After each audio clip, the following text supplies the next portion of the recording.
Good morning, Scott here, known as Cantaloupe to some online, and I'm bringing another video to you on a subject that's interesting to me. It might be of interest to you or someone you know, and I want to talk briefly about the news I've been seeing. Not sure how reliable it is, my side of the news, but the increasing demand for these Epstein files and the list of names, which I think is the real intention, and lists of names in general. I don't want to necessarily weigh in on the Epstein case, but I will talk about group prosecution and mob justice. You might be surprised if you're one of the people who are interested in this list of names, how quickly lists of names can become popular again. And it's not a new idea. You might recall from history classes, Salem, Massachusetts, where they had lists of names of women who would be burned at the stake under the suspicion of being a witch. You think I'm exaggerating. There's a reason why there has been due process, why there's been a lot of discussion and rhetoric about the importance of due process and probable cause and investigation and actually, a presumption of innocence. I just want to remind everyone as a point, before you start demanding a list of names, make sure your name is not on a list. Part of me thinks that this entire thing is being orchestrated just so that lists of names can become popular again.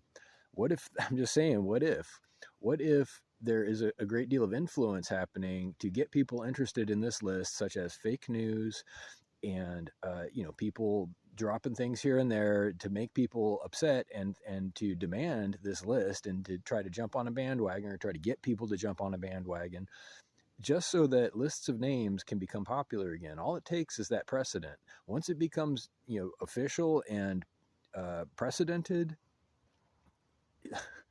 you do not want to be prosecuted just because your name is on a list.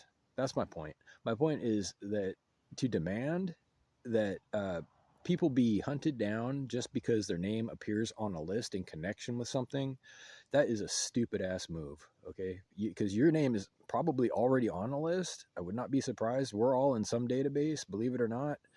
And if you want to just never see a court, if you want to never see your accusers, if you want to never actually have a chance to defend yourself, maybe you think that you have an opportunity, you think that nothing can happen to you without, due process. Well, God bless you. I have seen otherwise. I know how close we are as a society to rolling out the list-based justice system again. Okay, I have seen it. So, maybe just think about it. Think about what lists you might be on and think very carefully about what you're asking for. Okay, because it would be a precedent. I suggest people mind their business until there's a problem that affects them locally. My final advice in this video is, if it's not touching something that you care about directly, that is your friends and family in your local community, do you not have better things to worry about?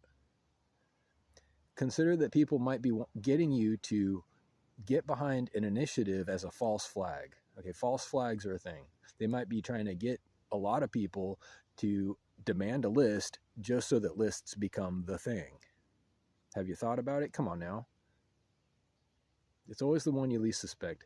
Reach out if you like with questions or comments to whitehotrobot@gmail.com. Thank you.